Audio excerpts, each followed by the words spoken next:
Morning, everyone.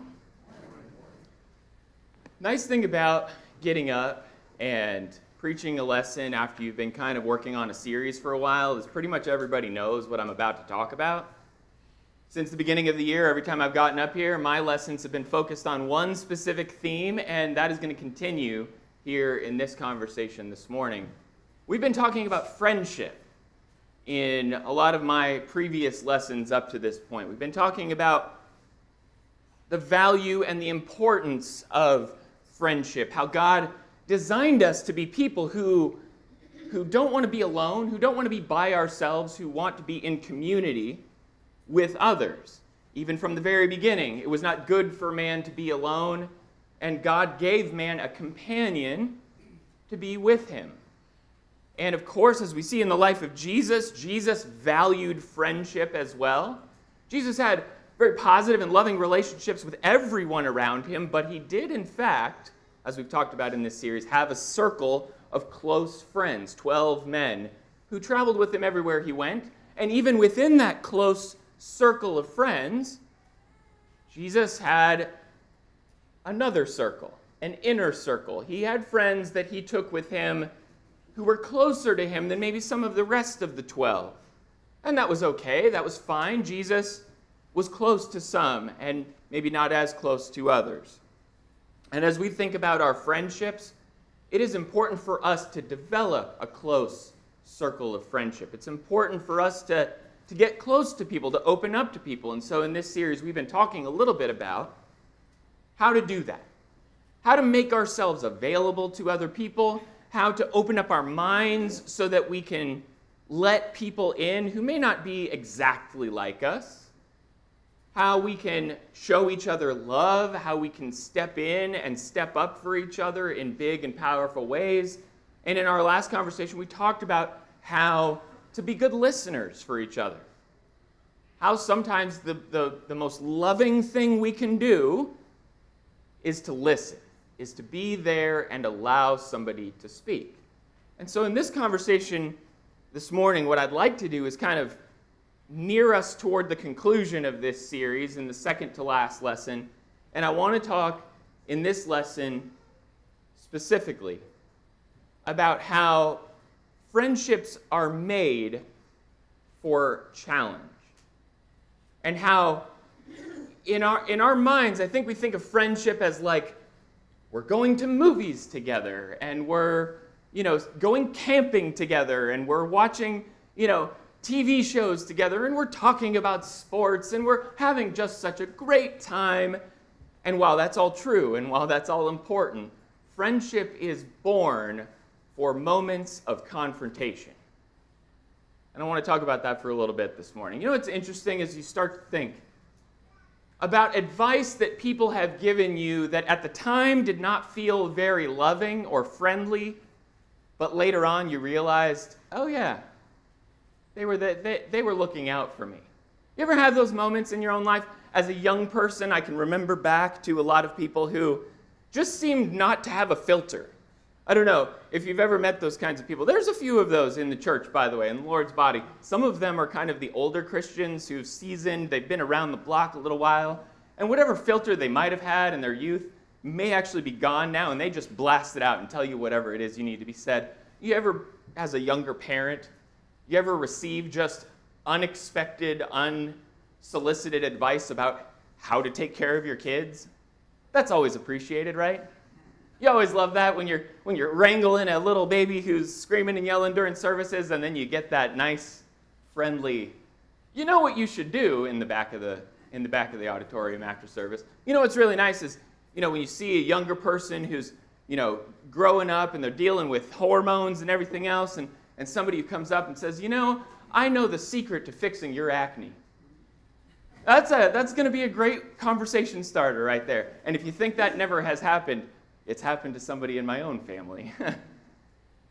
You see stuff where, like, and this is personal for me, if you look back in the photos in the history of Brian Sheely, and you look back in the photos of me, you will see lots and lots of hairstyles. And there will be people from time to time in my youth who would come to me and tell me, you should cut your hair. I don't want to do that. I don't want to do that. I don't want to think about that. I want my hair to look however I want my hair to look. I don't appreciate you coming to me and telling me to cut my hair. And then later on, in my 30s and 40s, start to realize, oh yeah, they were right. But at the time, it didn't feel very loving. It didn't feel very friendly.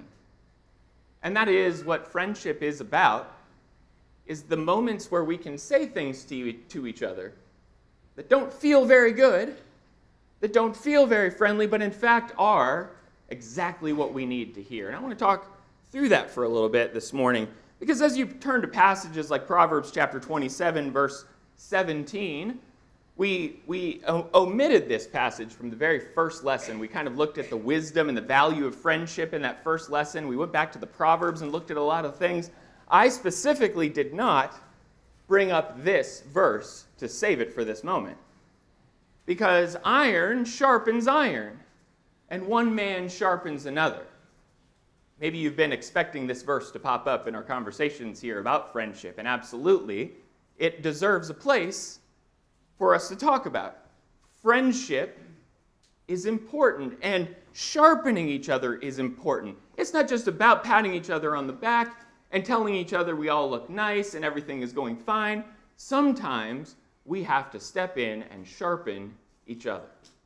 Sometimes we have to have the courage to say the unfriendly thing that may sound like in the moment, but in the long run will actually be for their good, because iron sharpens iron. And of course, we know that there is an abrasiveness in this kind of language. Sharpening does not come as like a smooth and really comfortable procedure, right? When you sharpen something, there are sparks that fly. And when you're talking about a friendship and having sparks fly within a friendship, there's a delicate balance to be struck. And I think that's why we need to spend some time thinking about this. The Hebrews writer in Hebrews chapter 10, verse 24, tells us, in maybe one of the most out of context verses sometimes we like to focus on, Hebrews chapter 10, verse 24, when the Hebrews writer says, consider how to stir one another up to love and good works. Now, I know he's talking about church attendance there, or maybe he's not, but we often like to go to that verse to talk about church attendance. But he's talking to us really about that idea of finding out how we can stir each other up. Again, violent language there, right? Sharpening is violent language. Stirring is violent language. Have you ever been sleeping, just in a dead sleep, and somebody comes up and they stir you awake, right? That's not very comfortable. Like, I don't enjoy that. But sometimes that's exactly what we need to do. Sometimes stirring each other up is exactly what we need to do. And we have to think about these moments, because the big idea in this lesson, and what I really want us to get under our belt, is that only when we have established a foundation of trust and trustworthiness can we say and hear the hard things from our friends.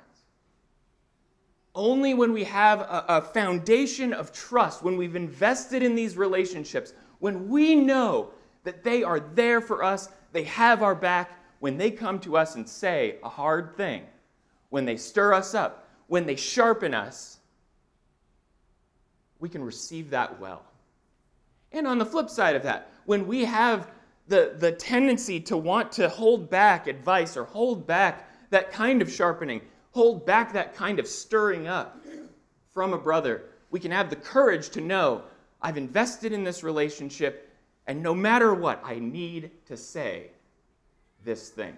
There was an old PSA a long time ago, and I'm a child of the 80s and 90s, so a lot of the old vintage TV shows and commercials and stuff just kind of stick in my brain. You ever remember the phrase, friends don't let friends drive drunk?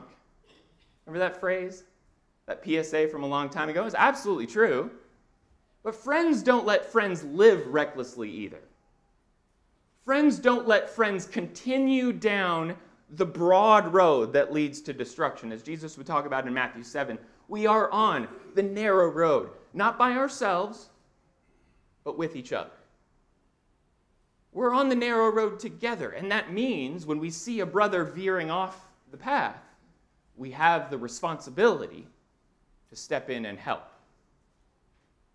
only, or most importantly, if we've developed a relationship of trust ahead of time. And so that's what I want to talk about for a little bit, because as Paul would talk about in Ephesians chapter 4, it is our responsibility to speak the truth to each other. Now, students of that verse in Ephesians chapter 4 will know that I skipped a part. We speak the truth in love, right? We have to speak the truth in love. And that's where this conversation is important, because so often, or maybe too often, people will speak the truth, but they won't speak it in love.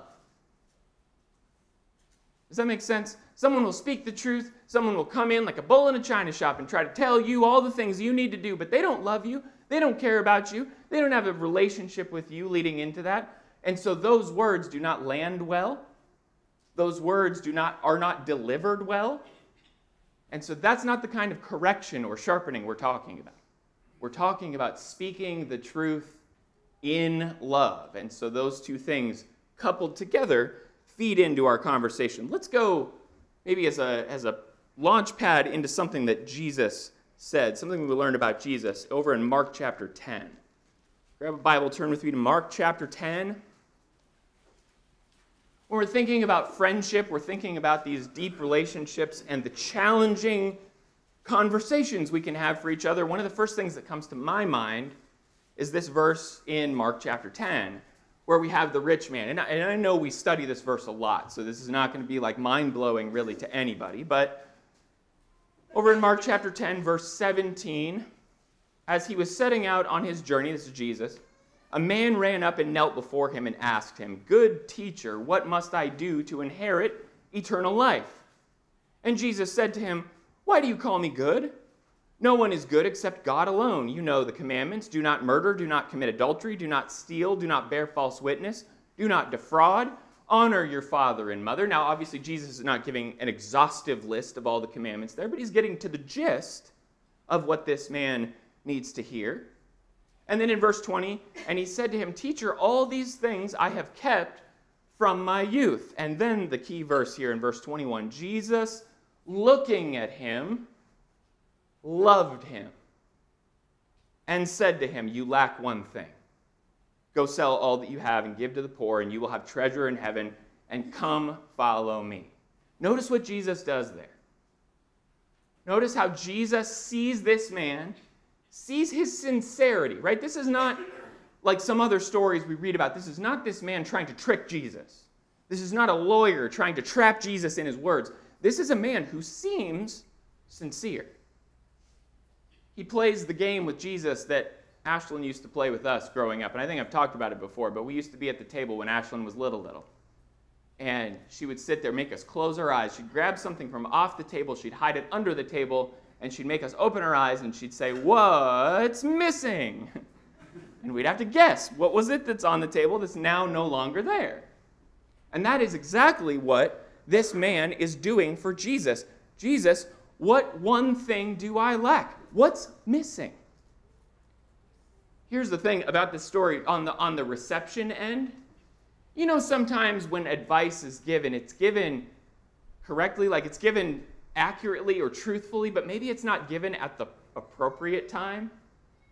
Sometimes advice is lobbed at somebody when they're right in the middle of the storm, right in the middle of the drama, when the advice could be given later, a la like Apollos, as they kind of took him aside, right, and did this correction in private. There are opportunities for us to give good advice, to give helpful feedback and constructive criticism in a way and at a time and a setting that are appropriate.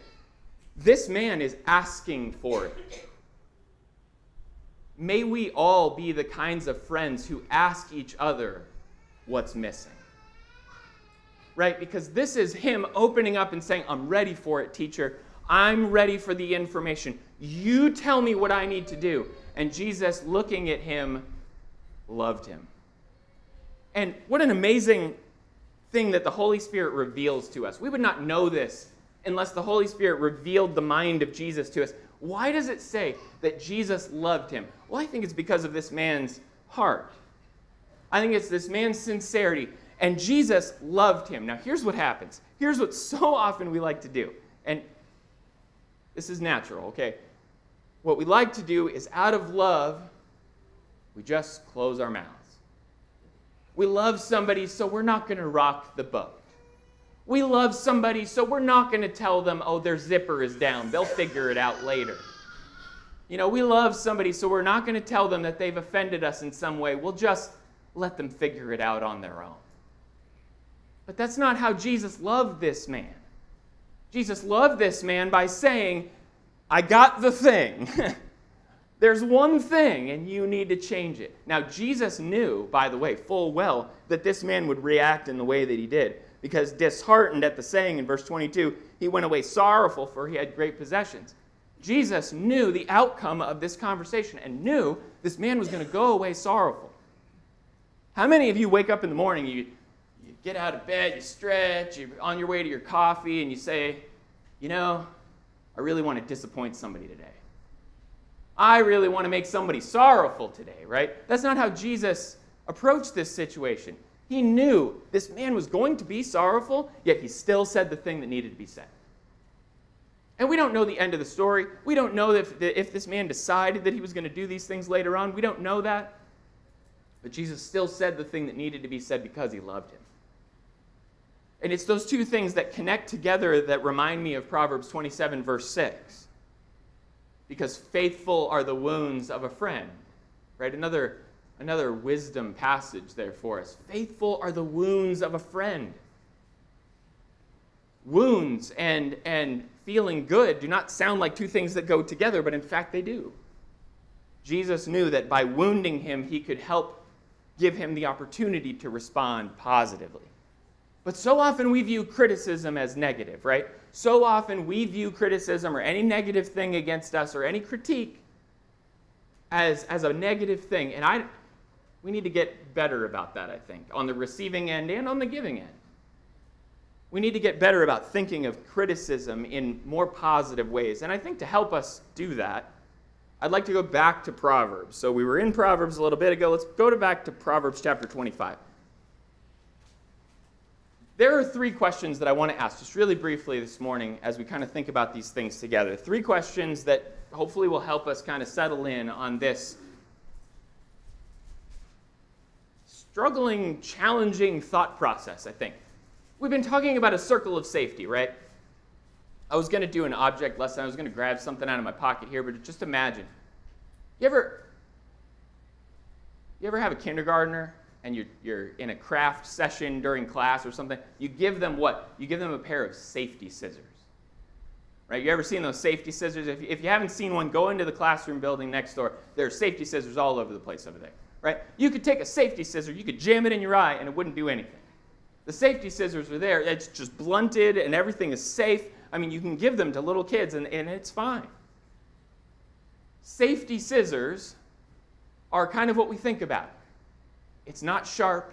It's not challenging. It's safe, right? So as we're talking about developing a circle of safety in our friends, does it seem a little challenging or seem a little incongruous to then think about our friends poking us in the eye?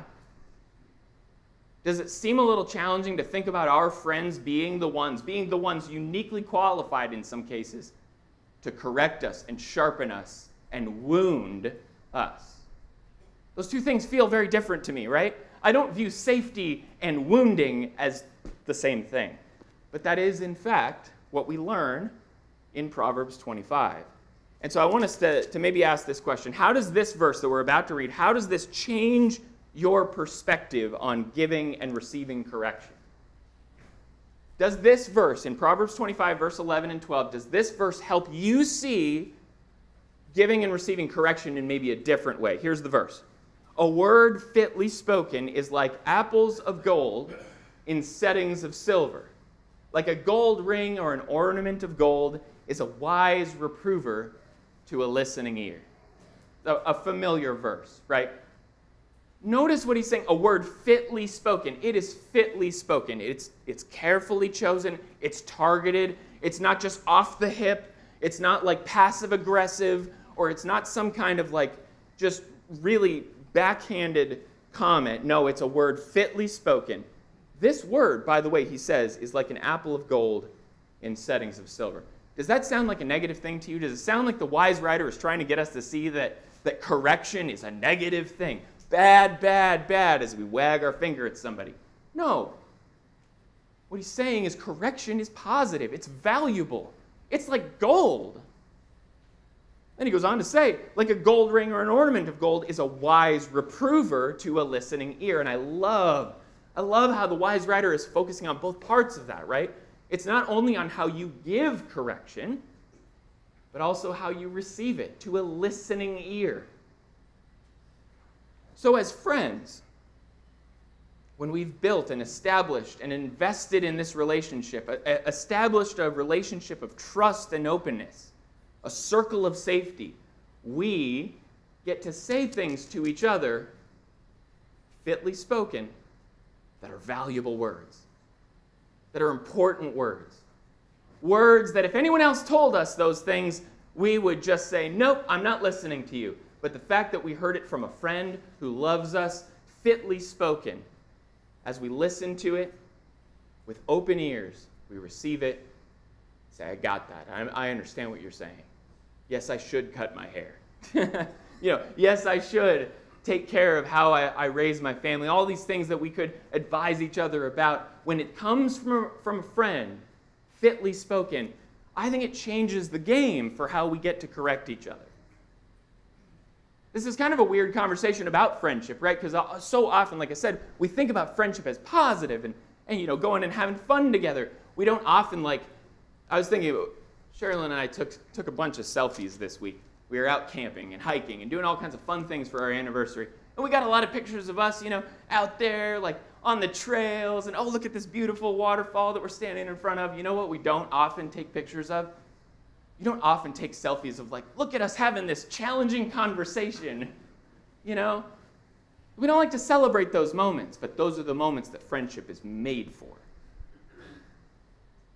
Those are the moments that friendship is made for.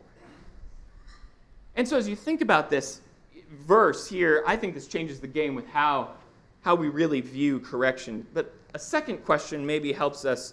Let's go to the book of Philemon. I think Philemon is this may seem disjoint, but I think Philemon also helps us to see how correction can really be done positively and in very, very thoughtful ways. The book of Philemon, I think, is an object lesson. We're not going to read it this morning, but I'd encourage you to if you really want to get some backstory in this. The book of Philemon is an object lesson in helping correct somebody or in helping have a difficult and courageous conversation. And when you read this verse, what lessons do you learn about how Paul encourages Philemon to do the right thing? You know what I learned from this verse, from these verses, is how much credit Paul gives to Philemon. You know what happens sometimes in a correction? Out of frustration, out of anger, maybe bitterness, out of frustration, you might say, well, they're not going to change anyway, and so you just blurt out the thing at them and say all the things that need to be said, thinking, oh, well, they'll never change. But that's not how Paul approaches Philemon when he's trying to get Philemon to open up and receive back his former slave, Onesimus. Notice in verse 21 of the book of Philemon, when Paul says, confident of your obedience, I write to you knowing that you will do even more than I say. Notice how much credit Paul gives Philemon here. Notice that Paul doesn't say to Philemon, I don't think you're going to do it anyway, but I got to tell you. No, he's open. He knows. He's giving him so much benefit of the doubt, right? He loves Philemon. He loves Onesimus. And he's leveraging his relationship to bring these two men back together. And I think when we correct somebody, when we sit across the coffee shop table with somebody and we correct somebody, a friend of ours in love, I think we need to lace those conversations with this kind of intent. Knowing, of course, you're going to do the right thing. I know you're going to do the right thing. I just need to tell you this to get it off my chest. I need to tell you this because it is important to me. And that's how Paul brings these two men back together. Just giving him all the benefit of the doubt, understanding that he is going to do the right thing, And I love that about Paul. I love that about the positivity that he approaches these conversations with, because sharpening can so often be negative. And so if we approach it negatively, if we approach it thinking everything is going to turn out terribly, well, maybe it will. Or if we, like Paul, approach it thinking and knowing that things are going to turn out positively, well, then maybe it will as well. The bad part about the story of Philemon is that we don't actually know how the story ends. But from Paul's language, don't you just kind of have, it's like a foregone conclusion, right? Like you know how this story ends, even though it's not actually been told to you. So that's the second question. Maybe the third question is, going back to Proverbs 27, is thinking about that verse we led with, how iron sharpens iron. How can iron sharpening iron actually turn out poorly if you don't start with trust? How can iron sharpening iron be a bad thing, be a negative thing, if in fact you don't have the context, the foundation with somebody in a relationship?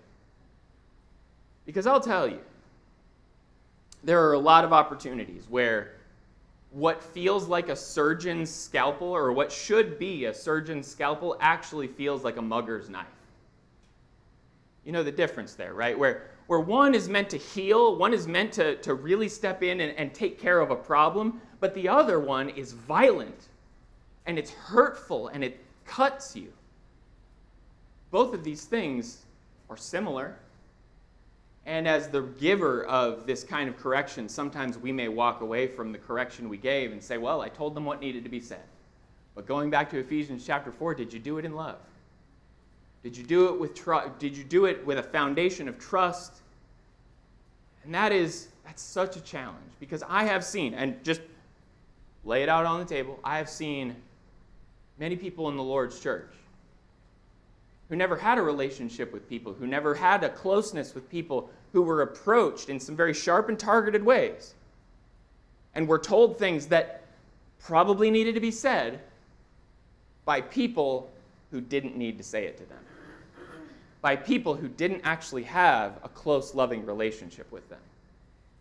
Were told those kinds of things, and it cut them in a negative way, and they left.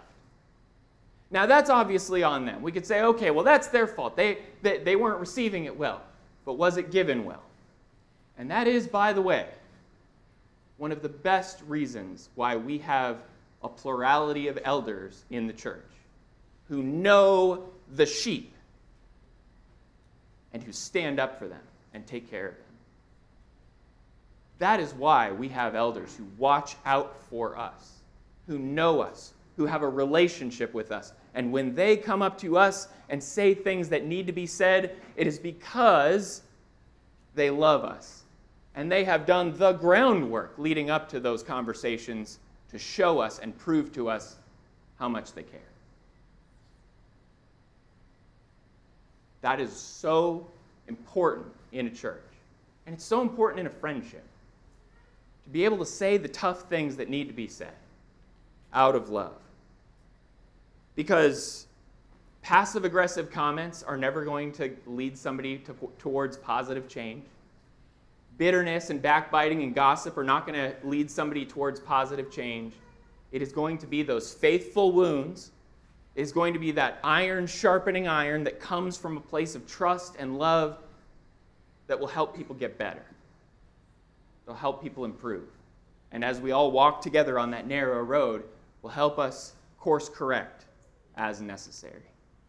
So I want to think about, maybe as we wrap up this lesson, have you ever had a positive interaction with somebody in a conversation? Or just think about for yourself, right? Have you ever had a positive interaction where the conversation you needed to have, you were nervous about having, you went in to have that conversation and it worked out exactly like you hoped that it would? What I'd like for us all to do, maybe, if you've had success in those kinds of conversations, can you tell other people what you did? Can you share your experience with having a positive conversation with someone, with others? Because I think it's so important. Like every conversation is like a little baby snowflake. They're all unique. They're all different. They all have their own backstories and contexts that change the situation. But if you have a tool that you know of, that you've used in the past, that you have found that works, can you share that with people? Let them know, here's how to have a difficult conversation. Because I'll tell you, I have been in so many conversations where I walked into it thinking, okay, here's how I want to, express myself. Here's what I want to say. And I get into the conversation, and just like that, the conversation goes off the rails, and we're not talking to each other, we're talking past each other, and I'm not communicating well, they're not communicating well. Have you ever been there? Yeah. It's so easy for conversations to go off the rails sometimes, and if you have those skills, if you've found something that can keep them back on the rails, tell somebody about it. Ask somebody if they'd like your advice on these kinds of things, because I'll just give you some maybe practical things that I've thought of over the years, and by no means I'm not good at this in any way, but there's a few things that I've noticed. One of the things, number one, is to go into the conversation with prayer. Start the conversation with prayer. Ask the Lord to align your words with your intentions, right? To know, I am sincerely wanting this conversation to go well, and I am a really bad communicator. So please, Lord, help me to say the things that need to be said in a way that the hearer can receive. So prayer is absolutely a part of it. Can I give you one more that's like super practical? You know the compliment sandwich, right? The compliment sandwich. Sometimes it's an open-faced compliment sandwich where you give somebody the compliment, you lay it on pretty thick, you're telling somebody about all the things that you really appreciate them, and you say, sister, I so appreciate that you take care of your family and that you serve the church in so many important ways behind the scenes, how you love others, and you're just an example of modesty and humility. But, and you use that word, right? At that point in the conversation, what has all that compliment bought you? The but there is basically like blowing it up with dynamite. You know that, right? None of those compliments, none of that appreciation and gratitude you express there is really something you hold on to very well. And if you don't actually say the word but, don't you know sometimes and so often we're waiting for it? The hearer is waiting for it. You're hearing like all these positive things, all these good positive things, and you're like, but, right? Because we come to expect it. Here's maybe a shift in the conversation. Here's a way that you can do this in a different way. Sister, I love you so much, and I am so impressed with how you take care of your family and how you serve this church in so many different ways behind the scenes. How modest you are, how humble you are, how just an example to others you are. And it's because of how much I respect you that I need to say something to you because I love you. And then you lay on the challenging thing. Notice the shift there. It was subtle, right? It wasn't saying but and basically blowing up all the previous stuff. It was using all of those things to be the reason or the catalyst that leads me to say the challenging thing. And if you're still in the book of Philemon, verse 8 starts with that exact thing. Because as Paul is going off and basically telling Philemon, oh, for I have derived much joy and comfort from your love, my brother, because the hearts of the saints have been refreshed through you. Notice what he's doing. Compliment sandwich. And then what he says in verse 8. Accordingly, though I am bold enough, and then he gets into the challenge, right? You notice what he doesn't say? But,